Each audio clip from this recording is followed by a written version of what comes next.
esta pregação de hoje lendo 2 Timóteo, capítulo 3, versículo 1. O texto diz assim: sabe, porém, isto, nos últimos dias sobrevirão tempos difíceis. Queridos, nós estamos vivendo dias muito difíceis, de caos mesmo. Nós temos percebido uma certa insatisfação, uma angústia, um tormento. Pessoas no mundo inteiro estão vivendo debaixo de um espírito opressor. E quando o apóstolo Paulo está falando ao seu discípulo Timóteo, sem ter consciência, ele está apontando para um tempo há 2000 anos do seu tempo em que ele viveu. E a gente sabe disso pelo seguinte: em primeiro lugar, porque esta palavra últimos não é uma palavra últimos nos últimos dias qualquer. Fala exatamente dos derradeiros. Por exemplo, essa palavra escatos, da onde vem escatologia, né? O estudo das últimas coisas, também traduz o último dia da semana, a última hora do dia, o último dia do ano, o último dia do mês. Portanto, Paulo e o Espírito Santo estão falando de um tempo que aconteceria bem no fim da era da igreja. Então, quando ele fala sobre isso, ele usa aqui um substantivo que é traduzido por tempos difíceis, que é um substantivo muito mais forte do que essa tradução. No grego é kalepos, diga kalepos. É o que a nossa Bíblia traduziu por tempos difíceis. Mas essa palavra é uma palavra muito mais forte do que isso. Esta palavra só ocorre mais uma vez no Novo Testamento. E está lá no Evangelho de Mateus, capítulo 8, versículo 28. Que descreve aquela cena de Jesus chegando na cidade de Gadara e encontrando os endemoniados. Ele diz assim: tendo ele chegado a outra margem, a terra dos Gadarenos, vieram-lhe ao encontro 2 endemoniados, saindo dentre os sepulcros, e a tal ponto furiosos, diga furiosos, que ninguém podia passar por aquele caminho. Essa palavra kalepos, que foi traduzida por tempos difíceis, aqui ela é traduzida por tempos furiosos, diga furiosos. Então o tempo que nós estamos vivendo é um tempo de fúria, irmãos. Hoje as pessoas matam por motivos banais, matam por time de futebol, matam por divergências políticas, matam por amor, matam por qualquer coisa, e matam com requinte de crueldade. É um tempo difícil, tempos furiosos. Quando a gente olha para essa circunstância, nós às vezes podemos ficar alarmados, até mesmo com medo, como podemos viver num tempo como esse. Só um jeito de você viver de maneira vitoriosa nesse tempo: uma vida sobrenatural. Então diga assim: nos últimos dias, para vivermos em vitória, precisamos de uma vida sobrenatural. Isso significa que Deus tem recursos para você que estão numa outra dimensão. Estão na dimensão espiritual, na dimensão celestial. É uma dimensão onde os instrumentos dos quais você vai se utilizar para vencer esses tempos não são os instrumentos que o homem natural tem. São instrumentos poderosos em Deus. E o objetivo dessa palavra aqui hoje é te equipar, te aparelhar, te preparar para enxergar o tempo em que você vive de uma outra maneira, com outro olhar, para que você tenha mais do que vitória. Amém? Então, quando a gente olha para o texto da palavra de Deus, para a gente entender as características do nosso tempo, que é a primeira parte desta mensagem, a gente vai entender, já que o substantivo foi usado na vida daquele endemoniado, ou daqueles endemoniados, a gente vai ver um pouquinho da história dele, para descobrir que tempo é esse que a gente vive, porque são tempos semelhantes. Em primeiro lugar, como disse, um tempo de fúria. Mateus 8, 28 diz: saindo dentre os sepulcros, e a tal ponto furiosos, que ninguém podia passar por aquele caminho. Você já viu alguém enfurecido? Qual é a característica de uma pessoa enfurecida? ela está razoável? Ela está no controle? Ela está sendo dominada, tá ou não? Pelo quê? Pelo ódio. Então, hoje nós vivemos num tempo de fúria, irmãos, porque no fundo as pessoas estão com dor na alma. As pessoas estão mais do que com mágoa, mais do que com ressentimento, mais do que com raiva, mais do que com ódio. As pessoas, por nada, elas extravasam a sua fúria e as consequências muitas vezes são funestas e terríveis. A segunda característica daquele homem, o texto diz lá em Marcos, que é o texto paralelo, 5, 1 e 2, diz assim: Inteiramente chegaram à outra margem do mar, a terra dos Gadarenos. Ao desembarcar, logo veio dos sepulcros ao seu encontro um homem possesso de espírito imundo. O texto diz que ele vivia onde? Nos sepulcros. O espírito de morte dominava aquele homem. Ele não conseguia viver uma vida normal, uma vida natural. Ele não conseguia, ele precisava estar vivendo no lugar dos mortos, nos sepulcros. Esta é uma sociedade que está vivendo debaixo do espírito de morte. Vocês sabem que os filmes que mais são os blockbusters, os que mais vendem, sabe quais são? Vampiros, mortos-vivos ou zumbis. Não é isso? Tudo que é bizarro, tudo que é morte. Filmes que exaltam e as bilheterias explodem. Por quê? Porque as pessoas estão debaixo desse espírito de morte. Você pode achar, não, isso é só entretenimento. Não, isso é uma evidência. Quando alguém se atrai pela morte, é porque está debaixo da opressão do espírito de morte. Isso tanto é verdade, irmãos, que nunca houve tanto suicídio na vida. Hoje existem jovens, adolescentes se suicidando, fazendo jogos na internet e filmando exatamente o momento em que se enforcam, que se dilaceram, se matam. Espírito de morte. Nós estamos vivendo debaixo de uma atmosfera de morte. Por isso, calepos. Por isso, tempos difíceis, furiosos, espíritos de morte. Esse é o tempo que nós estamos vivendo. Terceira característica desse tempo, a Bíblia diz que ele estava possesso por espíritos imundos. Diga imundos. Sabe, espírito imundo na Bíblia, toda vez que aparece, essa palavra está ligada à sensualidade. Nunca nós tivemos a proliferação da imoralidade, da pornografia, como nos dias de hoje. Na minha época de juventude, eu já fui adolescente, e quando eu queria comprar alguma coisa para ver uma revista de mulher pelada, desculpem, tá? Não se ofendam, eu já fiz essas coisas. A gente ia com os amigos na banca, e a gente morria de vergonha. A gente chegava lá, pedia uma revista de esporte, pedia um negócio assim, e aí pedia no meio a revista de mulher pelada. Mas era uma coisa muito difícil para a gente. Não era algo fácil. Hoje existem crianças de 8 anos de idade que já estão viciadas em pornografia, porque têm acesso direto à internet livre, grátis. Os pais vão dormir, acham que o filho está dormindo, ele está, na verdade, poluindo a sua mente com esse espírito de imoralidade. Queridos, eu tenho aconselhado muitos casais cuja vida está sendo destruída, porque ambos estão se entregando à imoralidade. Isso não fica impune. A imoralidade é uma das maiores lutas do nosso dia, irmãos. Casamentos onde o marido não consegue mais ter uma relação natural com a mulher. Por quê? Porque ele está acostumado com tudo que a internet apresenta, com todas as bestialidades, com todas as coisas horrendas que são divulgadas na internet livremente.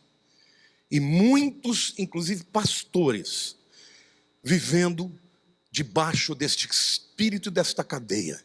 Espírito de imundície é o que acontecia na vida daquele homem. A quarta característica do nosso tempo, irmãos, são espíritos incontroláveis. Marcos 5, 3 e 4 diz assim: o qual vivia nos sepulcros e nem mesmo com cadeias alguém podia prendê-lo, porque tendo sido muitas vezes preso com grilhões e cadeias, as cadeias foram quebradas por ele e os grilhões despedaçados, e ninguém podia subjugá-lo. Aqui tem duas palavras, uma é prender, del, que é literalmente prender com cadeias, e nem mesmo as cadeias podiam segurá-lo, porque ele tinha uma força sobre-humana. E a segunda palavra é damaso, no grego, que traduz ninguém podia subjugá-lo, mas essa palavra significa literalmente domar o animal, controlar o animal. Portanto, essa pessoa era incontrolável. Você já percebeu que hoje nós vivemos nesse tempo? Você já percebeu que hoje as pessoas não se submetem a nada ou a ninguém? Se a Bíblia diz, eles dizem, não concordo. Essa verdade pode ser boa para você, mas não é para mim. A Bíblia não segura. A lei não segura. A moral não segura. O temor não segura. São pessoas incontroláveis. Fazem o que querem e chamam isso de liberdade. Mas, queridos, isso não é liberdade, porque este é um tempo de prisões. Pessoas que, por acreditarem poder fazer o que quiser para serem livres, na verdade se tornam cada vez mais presas espiritualmente. A Bíblia diz que a verdade vos libertará. Se pois o Filho vos libertar, verdadeiramente sereis livres. Amém, igreja? Então, para que nós sejamos livres, nós temos que ser dominados e dirigidos pela verdade, pela palavra de Deus. Amém, igreja? Mas é um tempo onde as pessoas são literalmente incontroláveis. Fazem o que querem. Não se submetem a nada ou a ninguém. Em quinto lugar, o texto fala que é um tempo de autoflagelação. Marcos 5,5 diz que ele andava sempre de noite e de dia, clamando por entre os sepulcros e pelos montes, ferindo-se com pedras. Como que alguém pode se ferir? Qual é o prazer disso? Hoje você tem um nome para isso: sadomasoquismo. A pessoa tem prazer em imprimir dor no outro e tem prazer em receber dor. Autoflagelação. Vocês não têm ideia de quantos adolescentes se cortam, irmãos. E muitos até filhos de crentes estão se cortando. Estão se flagelando. Este é o tempo em que nós vivemos. Quando a palavra de Deus diz que são tempos difíceis, esse calepós significa isso tudo, é muito mais do que difícil.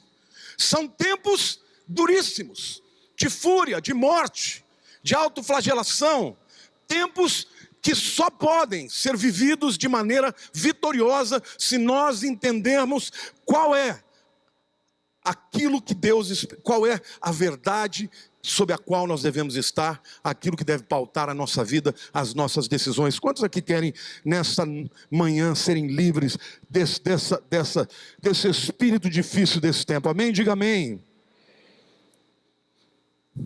E por último lugar, tempos de nudez ou de vergonha. Em Lucas 8:27 diz: havia muito não se vestia, nem habitava em casa alguma, porém vivia nos sepulcros. Por que será que as pessoas querem tanto mostrar sua nudez? Hoje em dia, a nudez é até chamada de arte. Existem amostras de arte que um homem nu fica lá, peladão. Para quê? Pessoas vão lá e toquem nele. O que é isso, irmãos? Isso é um tempo de rebelião contra Deus. Então, a igreja, mais do que nunca, tem o chamado, a obrigação, a necessidade para entender o tempo em que vive e ser sal da terra e luz do mundo, para transformar, porque ainda há muita gente para ser resgatada destes espíritos que amarram, manietam, subjugam, escravizam. Amém, igreja? Por último lugar, o texto fala de tormento. Que tenho eu contigo, em Lucas 8:28. Jesus, filho do Deus Altíssimo, rogo-te que não me atormentes. Quando pessoas que estão debaixo desta opressão se submetem à presença de Deus e de Jesus, se sentem atormentadas. Mas nós vivemos num tempo de tormento, de angústia, de tristeza, de depressões profundas, de lutas na mente, lutas na alma. As pessoas mais do que nunca estão aprisionadas. 99% das pessoas que me procuram para falar de tormentos da alma, de lutas na alma, de tentações, de pensamentos que não conseguem se livrar. Por quê? Porque este é um tempo de tormento, irmãos. É o tormento que vem do medo, é o tormento que vem da culpa, é o tormento espiritual que vem para tornar essas pessoas ainda mais subjugadas e em cadeias. Mas diga assim: a vida sobrenatural do Espírito Santo nos dá vitória sobre isso. Glória a Deus.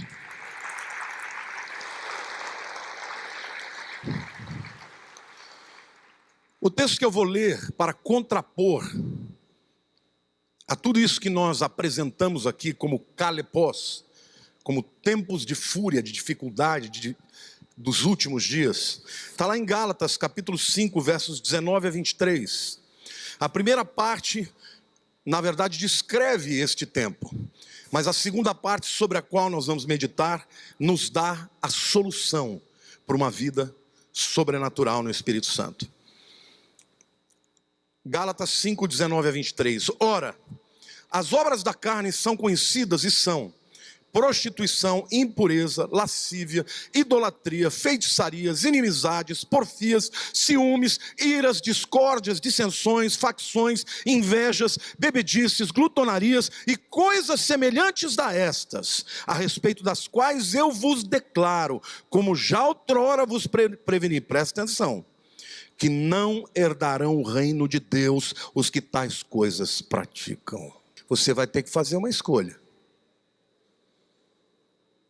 Porque hoje existe uma ênfase na graça, e a graça é o maior dom que nós recebemos de Deus, mas existe o que os teólogos estão chamando de gracismo, que é uma supervalorização da graça, tirando a responsabilidade. Porque a graça não é uma licença que você tem para viver no pecado. A graça é o poder de Deus para te livrar do pecado. Amém? Mas o fruto do Espírito é o amor, a alegria, a paz, a longanimidade, a benignidade, a bondade, a fidelidade, a mansidão e domínio próprio. Contra estas coisas não há lei. Então, como nós podemos nos prevenir contra esse tempo? Diga assim: pelo fruto do Espírito. Eu comecei falando de fúria, né? E a fúria, os psicólogos dizem que ela é resultado de mágoa. O indivíduo passa por alguma situação que lhe fere emocionalmente. Essa mágoa não tratada evolui para uma raiva, para uma raiz de amargura, que torna o indivíduo amargo, evolui para o ódio, e o ódio explicitado se torna fúria. Como é que você cura isso, irmãos?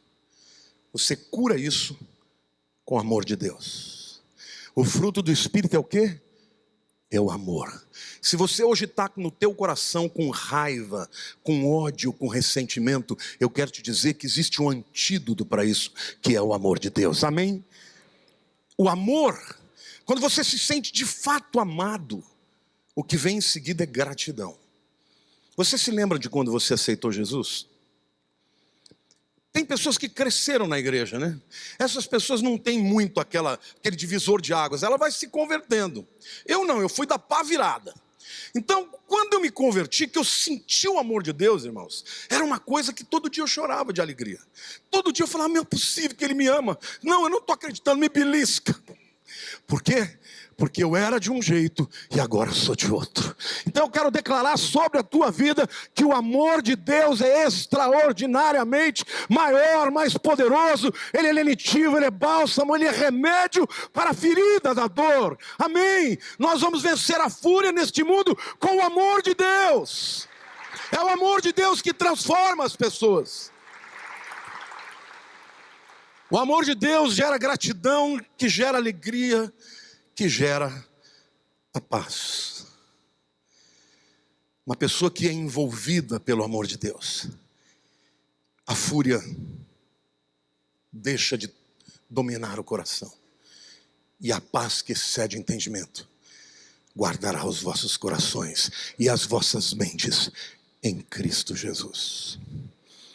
As estatísticas, meus queridos, dizem que 80% das pessoas que são, de alguma maneira, estupradas, das crianças que foram violadas de alguma maneira, 80% acontece em ambiente controlado. Dentro da própria família, ou dentro de algum ambiente onde haja pessoas próximas. E pessoas que passam por isso, irmãos, ficam com uma dor muito grande.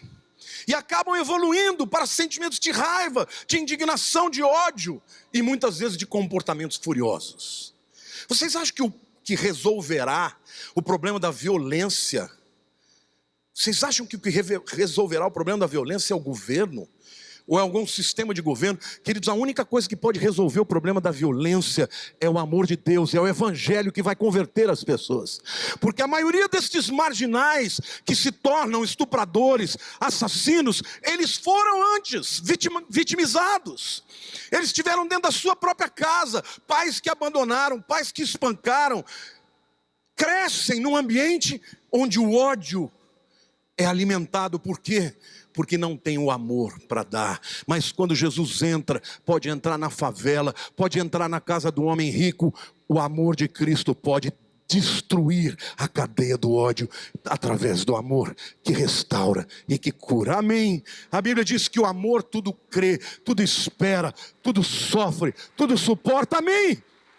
Então, igreja, o que nós precisamos é amar.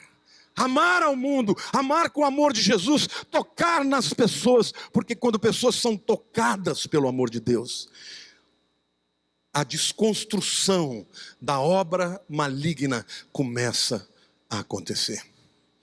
Nós temos muita gente aqui na igreja que tinha uma vida destruída e hoje estão vivendo bem, felizes, com dignidade, com alegria, porque foram perdoados por Deus. Bem-aventurado aquele que foi perdoado, cujas transgressões foram perdoadas. Amém? A Bíblia diz que o amor cobre multidão de transgressões. Diga amor.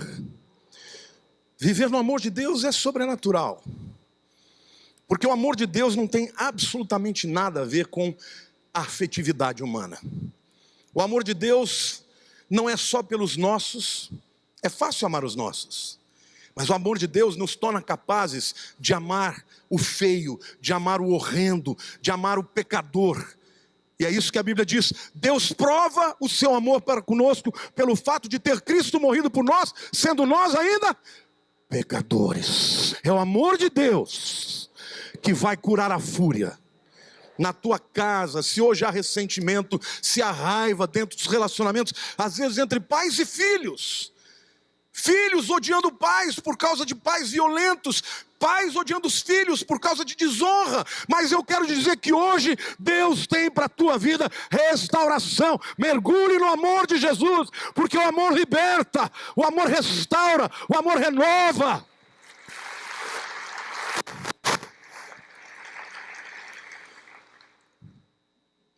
Para combater a morte, nós precisamos da vida no Espírito Santo.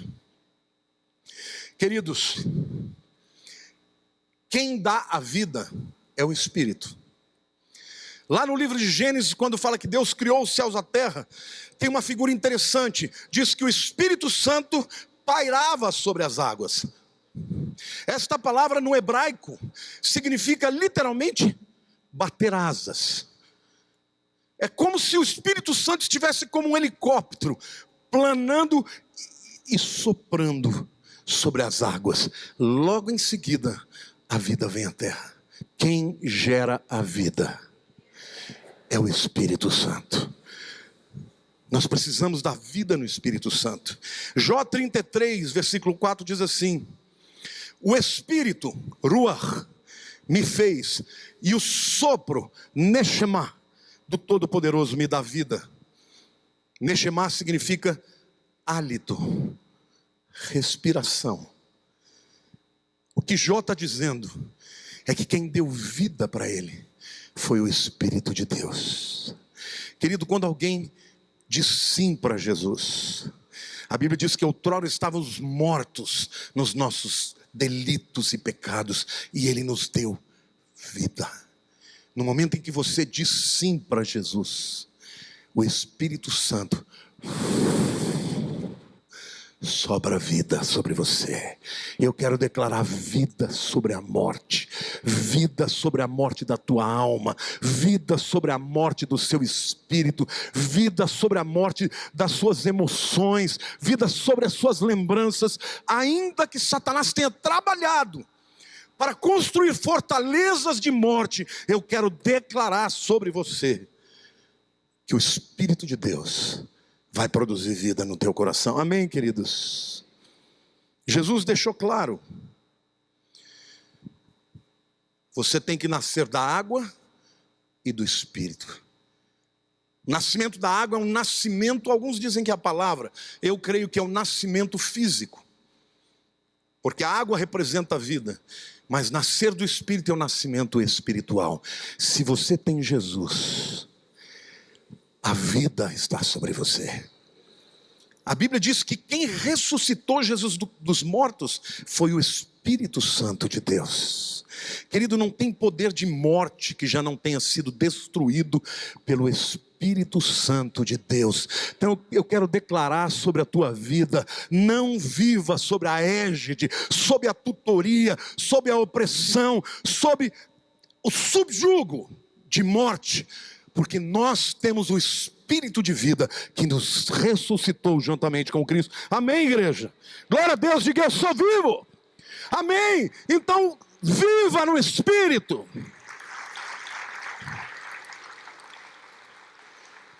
Todos nós somos suscetíveis a mágoas, a dores, a decepções, mas o que você vai fazer com isso depende de você, porque Deus já te outorgou o Espírito Santo que habita em você, pelo qual todo mundo pode clamar: Abba, Pai. Amém? Graças a Deus, igreja, graças a Deus. Como vencer a morte? Pela vida do Espírito. O terceiro espírito que domina os nossos dias é a impureza. Como eu vos disse, a imoralidade sexual. Como é que podemos combater isso? Em 1 João 9 diz assim: se confessarmos, diga confessarmos, os nossos pecados, Ele é fiel e justo para nos perdoar os pecados e nos purificar de toda injustiça. Notem que o que antagoniza a impureza não é a santidade. Quando você está vivendo debaixo da opressão, da impureza, da imoralidade, não é fazer força para virar santo. O que antagoniza a impureza é a fidelidade. Em primeiro lugar, a fidelidade de Deus, porque toda vez que alguém peca, pode confessar a Jesus, e a Bíblia promete: se confessarmos os nossos pecados, Ele é fiel, diga Ele é fiel, diga fidelidade, e justo para nos perdoar os pecados e nos purificar de toda injustiça. Sabe o que te faz vencer a impureza? Diga a fidelidade de Deus, diga a fidelidade de Jesus. Jesus morreu pelos seus pecados, amém, igreja? Mas no fruto do Espírito também fala de fidelidade. Então isso significa que primeiro Jesus morre por nós, porque Ele é fiel, ainda que sejamos infiéis, Ele é fiel, e Ele morre por nós, troca de lugar, recebe os nossos pecados, e nós recebemos a sua justiça. Isso se chama justificação, somos purificados dos nossos pecados. Mas quando nós pecamos, Ele nos deixa uma porta aberta para confissão, para que continuamente sejamos purificados, continuamente cresçamos em direção à fidelidade. Sabe o que vai fazer de você uma pessoa que anda em santidade? Ser fiel a Jesus. Por isso você não tem que ficar fazendo qualquer coisa para conseguir se santificar. Porque tudo que tinha que ser feito já foi feito. Olha assim, tudo que tinha que ser feito, Jesus já fez na cruz. E a Bíblia diz que Ele perdoou uma vez por todas. Em Hebreus fala, uma vez para todas. E o autor de Hebreus compara com os sacrifícios de animais que tinham que ser frequentemente renovados. Ele diz, mas Jesus, uma vez para sempre, nos purificou de todos os pecados. Então como é que eu venço o pecado, a imoralidade, a impureza? Sendo fiel a Deus, ande infidelidade. Queridos, o Espírito Santo faz isso na sua vida. Primeiro porque quando você começa a desviar do caminho, Ele começa a te falar. Você está indo pelo caminho do pecado. Quantos aqui já sentiram a voz do Espírito no coração dizendo, não é por aí? Amém? Quantos aqui já se prostraram na presença de Deus? Quantos aqui já sentiram perdão? Quantos se sentiram abraçados porque o Senhor te ama? E eu quero declarar e profetizar na tua vida, você vai ser livre. Este tempo é um tempo de lutas, mas é um tempo em que Deus está separando a sua igreja, e você vai viver uma vida de santidade por causa do Espírito Santo dentro de você, te ajudando a ser fiel. Amém?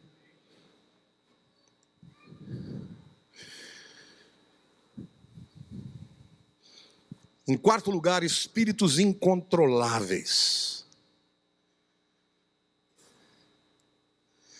Quantos aqui têm percebido que na atitude dos filhos essa rebeldia?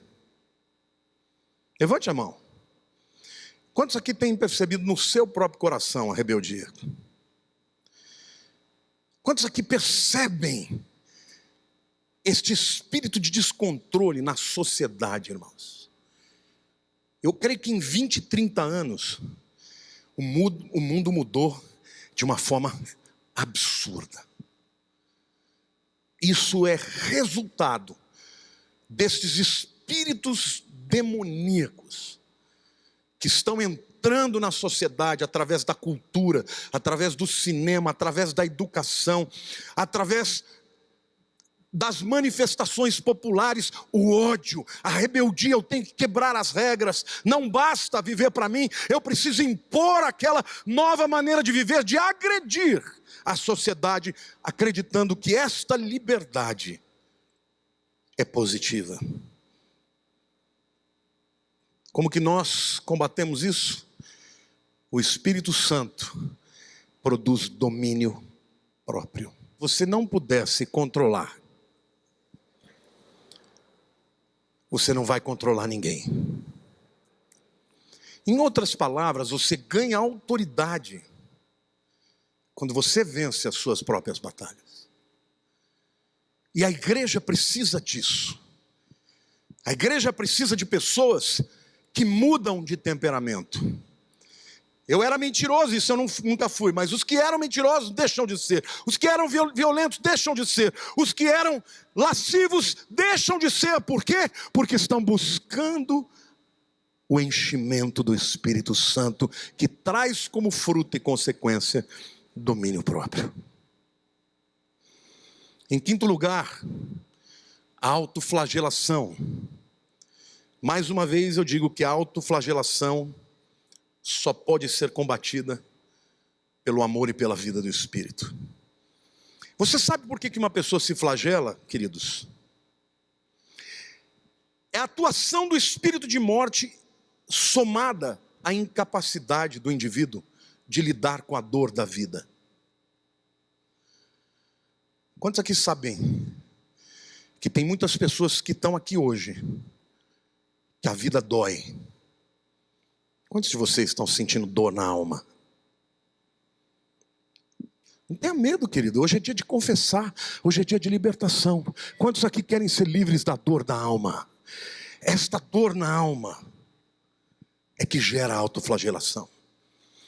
O indivíduo que começa a se cortar, que começa a se autoflagelar, ele está sentindo tanta dor na vida, que ele começa a se autossabotar. Ele, na verdade, está se preparando para um suicídio. Os psiquiatras dizem que uma pessoa que diz que tem vontade de se matar deve ser tratada com muita responsabilidade. Porque o indivíduo que chega a pensar sobre isso está passando por uma dor muito profunda. E isso existe, irmãos, até na vida dos crentes muitas vezes. Pessoas vêm me falar: pastor, eu só não me mato porque eu sou crente e eu tenho medo de perder minha salvação. Eu quero te dizer para você que tem um antídoto para isso. E este antídoto é o amor de Deus. Você pode ter sido abandonado pelos seus pais. Você pode ter sido violado por pessoas de confiança. Mas eu quero te dizer que Deus jamais te abandonará. Deus está contigo. E a vida no Espírito, a atmosfera do Espírito, precisa provocar essa libertação. Amém? Quantos de vocês aqui conhecem alguém que tem depressão profunda? Fica de pé, só para eu ter uma ideia.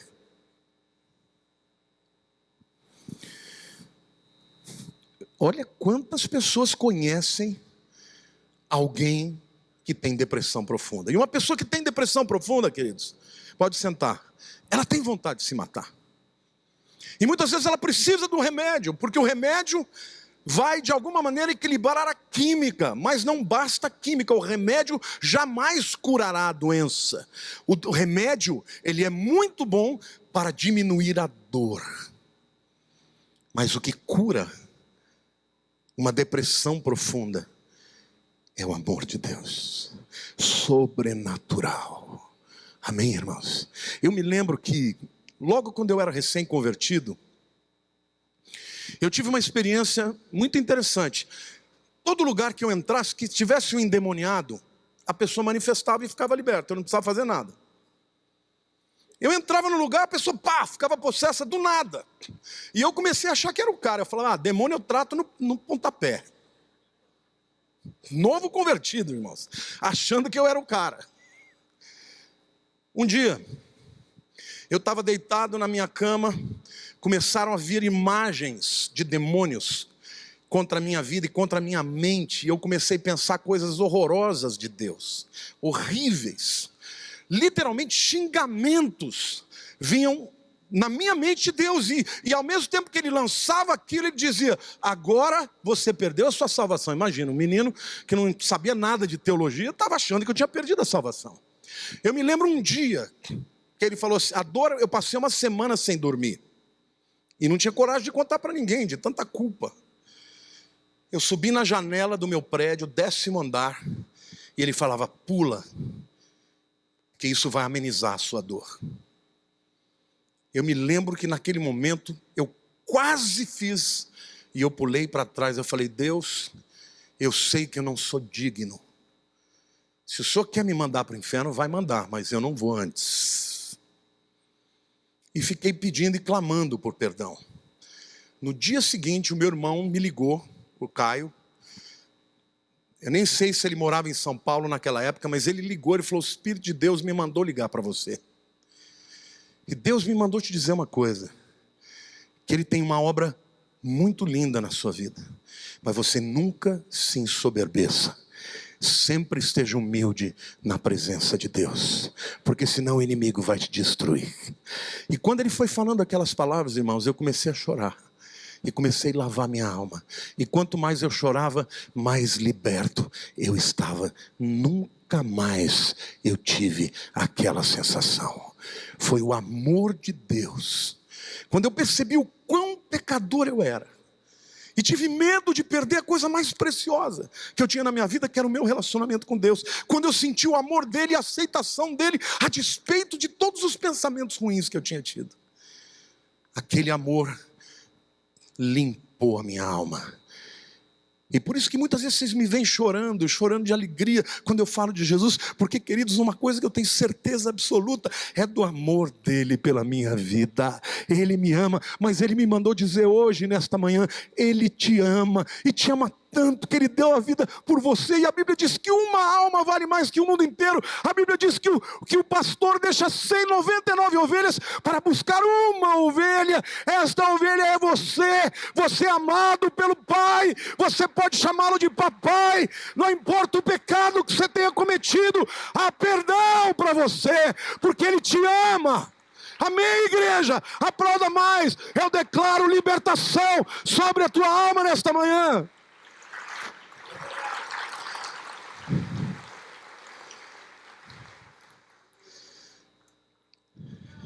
Não alimente mágoa, meu querido. Não fique lembrando das coisas ruins. Não se lembre das coisas que lhe fizeram. Se lembre do que Deus te fez. Porque se você andar em amor, não haverá lei contra você. Quem anda no Espírito não tem lei. Porque nós não obedecemos porque temos medo, mas obedecemos porque somos constrangidos por Ele. Todas as manhãs, a minha primeira oração: obrigado, Senhor, por me perdoar dos meus pecados. Me ajuda, Senhor, nesse dia, a viver para a Tua glória, a manifestar o Teu amor nesse mundo. Deus precisa de uma igreja forte, de uma igreja controlada pelo Espírito, dominada pelo Espírito, que traz como fruto, como resposta às demandas da vida, o dom do Espírito Santo. A sexta manifestação que precisa ser combatida é o espírito de nudez, que leva a uma vida de vergonha. E o que combate isso é uma vida de andar no Espírito. A palavra de Deus diz assim: andai no Espírito e não satisfarei os desejos da carne. Essa palavra andar no Espírito é peripatel. Diga peripatel. Peri é ao redor. O que é um perímetro? É a medida ao redor. Peripatel é andar ao redor do Espírito. Ao invés de você andar pelos seus caminhos, você anda em torno do Espírito. Então andar em torno do Espírito, quanto mais próximo de uma atmosfera do Espírito Santo, menos os desejos da tua carne terão poder sobre a tua vida. Então é assim que a gente combate. Mas eu quero fazer uma análise aqui da questão da nudez, porque a língua hebraica é uma língua muito significativa. E ela tem 3 palavras diferentes para roupa. E elas explicam exatamente o que tem a ver a nudez e o estar vestido. Em Gênesis 3:21, a Bíblia diz assim: fez o Senhor Deus vestimenta de peles para Adão e sua mulher, e os vestiu. Diga vestimenta. No hebraico é lebush. Diga lebush. Esta palavra, o hebraico, para você entender, é uma língua que você não vê as vogais, só tem as consoantes. Então, a palavra lebush também pode ser lida como lobush. Lo é não, diga não. Bush é vergonha. O que significa vestimenta? Diga não vergonha. Tremendo, né, irmãos? A vestimenta, portanto, ela é entendida como uma proteção à vergonha. Quando o homem pecou, ele percebeu a sua vergonha. E o que disse não à vergonha foi a vestimenta feita da pele de um animal. O sangue daquele animal teve que correr, ele morreu para cobrir a vergonha deles. Ali nós temos a primeira profecia de que a nossa vergonha seria coberta pelo sangue de Jesus. Amém? Olhe para a pessoa do teu lado e diga: se você está em Jesus, a sua vergonha está coberta. Não é lindo isso, irmãos? Diga lebush, não vergonha. A segunda palavra hebraica para roupa, e aqui não é vestimenta mais, mas é roupa, é beged. Se você for a Israel, você fala ani tzarich liknot begedim. Eu preciso comprar vestimentas, t-shirt, camiseta. Diga begadim. Begadim é um plural, vem de beged. O que significa beged? Mais uma vez, é igualzinho escrito bagad. Diga bagad, que significa rebeldia ou traição. Em outras palavras, como Adão e Eva se rebelaram e traíram a Deus, eles precisavam ser cobertos de roupa para inutilizar a sua rebelião e a sua traição. Por que as pessoas hoje estão se despindo como sinal de rebeldia, de rebelião? Olhe para o lado e diga assim: a rebelião é como o pecado de feitiçaria. Queridos, o pecado de Lúcifer foi a rebelião. E não se iludam, uma sociedade que se rebela contra a Bíblia, contra os costumes judaicos cristãos, é uma sociedade que está sendo conduzida pelo próprio rebelde original, que é Satanás. E a terceira palavra para roupa ou para vestimenta, aqui no caso é capa, diga meil. Esta palavra pode ser lida exatamente igual a ma'al, que significa profanar. Como Adão e Eva profanaram e desrespeitaram a Deus e profanaram o seu nome, precisaram se cobrir. Então esse espírito de nudez que nós vemos hoje, irmãos, no cinema, na televisão, nada mais é uma expressão de rebelião, de traição, de profanação da vontade de Deus. Agora a igreja já está coberta pelo sangue de Jesus, mas nós temos autoridade para repreender esse espírito naquele lugar onde nós estamos presentes. Amém, igreja? Então se o teu filho, se a tua esposa, se o teu marido, quem esteja ao seu lado, estiver debaixo desse espírito, ore a Deus, para que você seja um instrumento de cura, de restauração. Amém? Como vencer isso tudo? Gálatas 5,16 diz: digo porém, andai no Espírito, diga peripapel, ao redor do Espírito, e jamais satisfareis a concupiscência da carne. Você acha que é possível vencer a carne por si mesmo? Deixa eu falar uma coisa para você. A Bíblia diz que você expulsa demônios, resiste o diabo, mas foge da mulher adúltera. Ou do homem adúltero, né? Olhe para a pessoa ao teu lado e diga assim: essa é uma luta que você não pode vencer. Você tem que fugir. Amém? Como é que você vence? Foge. Foge. Tem gente, meu querido, que está doido para pecar. Sabe aquela coisa do namorado que fica perguntando assim: até onde eu posso ir? Pode isso, pode isso. Hoje essas coisas não existem mais, né? Mas no meu tempo existia.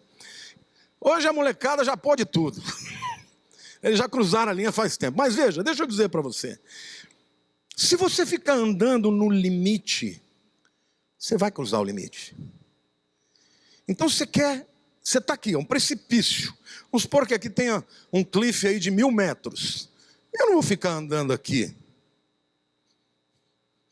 Se isso aqui fosse um cliff de 1000 metros, eu ia andar aqui, ó. Por quê? Porque uma hora ou outra você vai cair. Quantos aqui querem vencer a carne? Querida, a coisa mais linda que pode haver é um relacionamento saudável entre um homem e uma mulher de Deus que se amam e que vivem um para o outro, para a glória de Deus. Não coloque em risco o teu casamento. Não coloque em risco a tua vida com Deus. Passe longe disso. Andai no Espírito e jamais satisfareis a concupiscência da carne.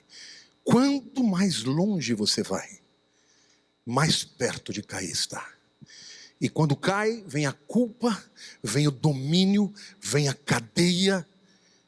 E é por isso que tem muitos crentes vivendo uma vida espiritual miserável. Quantos creem que podem viver essa vida sobrenatural? E por último lugar, o tormento. Como é que se combate o tormento? Uma vida atormentada, uma vida de angústia, uma vida de culpa, uma vida de insatisfação. Você já viveu algum momento na sua vida em que nada estava bom? Você está comendo uma comida gostosa, ai que droga. Você entra na tua casa, quer ir embora. Está no trabalho, quer abandonar o trabalho. Está atormentado na sua mente. Já viveu assim? A Bíblia diz assim, 1 João 4,18: no amor não existe medo. Antes, o perfeito amor lança fora o medo. Ora, o medo produz tormento. Logo, aquele que teme não é aperfeiçoado em amor. Se você está atormentado, é porque o amor de Deus não te libertou ainda. Mas eu quero te dizer, querido, Jesus está vivo hoje. Ele ainda salva os pecadores. Ele ainda expulsa os demônios, como fez de Maria Madalena. Ele ainda cura a enfermidade. Ele ainda recebe os intocáveis. Ele ainda transforma aqueles que a sociedade não encontra solução. Ele está aqui hoje para libertar a tua mente, para te encher do Espírito. Ele está aqui hoje para fazer de você uma pessoa vitoriosa, porque a Bíblia diz que em Cristo Jesus nós somos mais do que vencedores. Ele quer te dar vitória, vitória no corpo, vitória na alma, vitória no Espírito, vitória neste tempo difícil. Amém, igreja? Deus tem para você uma vida sobrenatural, uma vida de vitória.